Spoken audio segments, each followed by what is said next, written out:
Everyone, তোমরা সবাই কেমন আছো? আশা করি ভালো আছো। আমরাও খুব ভালো আছি। তোমাদের সঙ্গে করে নিয়ে আজকে একটা নতুন ব্লগ শুরু করলাম।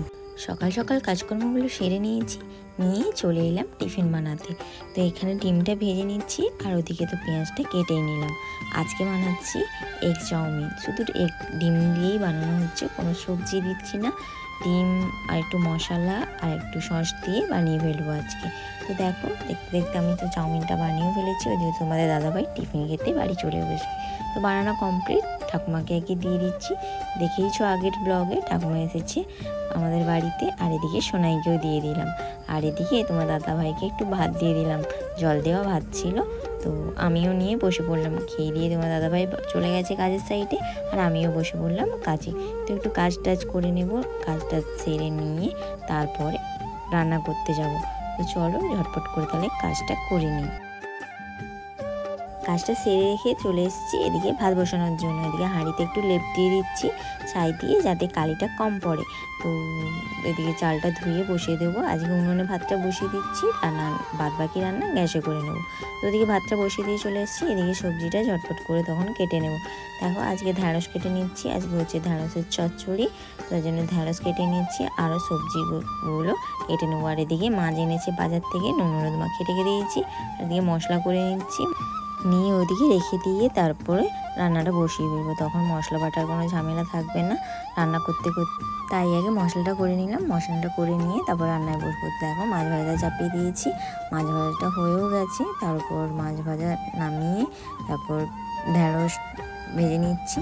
ঢ্যাঁড়সটা ভেজে নিয়ে তরকারি করব। তো চলে এলাম এদিকে ভাতের হাঁড়িটা নামাতে। ভাত তো হয়ে গেছে, ঠাকুমা একটু জ্বালন দিয়ে দিয়েছিল। ভাতের হাঁড়িটা উল্টে দিলাম, দিয়ে গরম উনুনটা সরিয়ে দিলাম, কারণ সোনাইতে ছটফট করে, দৌড়াদৌড়ি করে, কোথায় লেগে যাবে, তাই জন্য জায়গা রেখে দিলাম।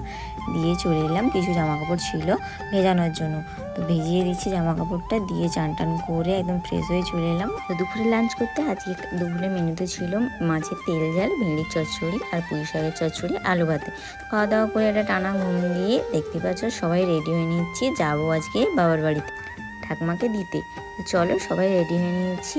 এদিকে ব্যাগটা গাড়িতে বেঁধে নিচ্ছে। তো চলো যাওয়া যাবে। দেখো চলে এসেছি। এসতে সোনু ঘুমিয়ে গেছে, ঘুম পাড়িয়ে দিয়েছি। আর এখানে আমি আর তোমাদের দাদাভাই গেছে বাজারে। তো চলো ড্রেসটা চেঞ্জ করে একদম দেখাচ্ছি। দেখো দুজনে মিলে খেতে বসে গেছি। এখানে খাচ্ছি মুড়ি, চপ, শসা, পেঁয়াজ দিয়ে চাট করে একদম জমিয়ে সবাই মিলে মুড়ি খাচ্ছি। এদিকে আমি খাচ্ছিলাম, আর সোনা এখানে ঘুমিয়ে আছে, এখনও ওঠেনি। ঘুমুক। দেখো ঘুম থেকে উঠে গেছে বলতে বলতে, ঘুম থেকে উঠেই বায়না শুরু। ওর পাপা বাজার থেকে ফ্রুটি এনেছিল, একটু রঙ্গ করতে করতে ঘুমটা যাতে ছাড়ে তার জন্য রঙ্গ করতে করতে ওকে দিচ্ছিলাম। তারপর বললো তুমিও খাও। তারপর আমিও খেয়ে বললাম ওয়াও, ভঙ্গিমা করছিলাম। তারপর এদিকে দেখো রান্নাঘরে চলে এসেছি রান্না করতে। আর আজকে বাজার থেকে গিয়েছিল, চিকেন নিয়ে এসেছি। তো চিকেন হচ্ছে, তো চিকেন কষা একটু নিয়ে গিয়ে সবাইকে টেস্ট করাই। রান্নাটা আমিই করেছিলাম। তো দেখো শুয়েছিল, ঝটপট করে উঠে গেছে চিকেনের কথা বলতে। তো এখানে দাদুকে আর ওকে দিয়ে দিলাম টেস্ট করানোর জন্য। ও দেখো ছ্যাঁকা লেগে গেলো, বলবো ওয়াও। তো চলো এখানে দুজনে খেয়ে নিচ্ছে, নিয়ে বলছি কীরকম টেস্ট হয়েছে জানিও। তো বলছে খুব একটা খারাপ নয়, ভালো হয়েছে।